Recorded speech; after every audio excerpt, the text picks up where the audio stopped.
ইসরায়েলের বেপরোয়া আগ্রাসনে মধ্যপ্রাচ্যের সহিংস পরিস্থিতি তৈরির জেরে আবার বিশ্ববাজারে বেড়েছে জ্বালানি তেলের দাম।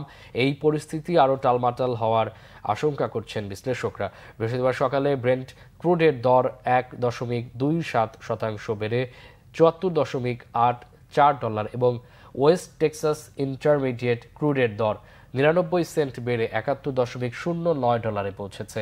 Investor gold index IG market বিশ্লেষকদের ধারণা, ইসরায়েলের ক্ষেপণাস্ত্র হামলার পাল্টা জবাবে ইরানের জ্বালানি স্থাপনায় হামলা হলে ব্রেন্ট ক্রুডের এই দর $80 উঠতে পারে।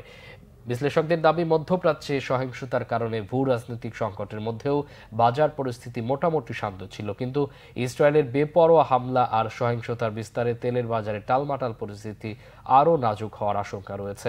তেল রপ্তানিকারক দেশের জোট ওপেক আশ্বস্ত করেছে, ঘোলাটে পরিস্থিতিতে বিশ্ববাজারে ইরানের জ্বালানি তেল সরবরাহ স্থবির হয়ে পড়লেও সামাল দেওয়ার সক্ষমতা আছে। তবে উপসাগরীয় কোনো দেশে জ্বালানি খাত আক্রান্ত হলে বা সংকট দীর্ঘায়িত হলে পরিস্থিতি অনেক বাজে দিকে মনের আশঙ্কা করা হচ্ছে।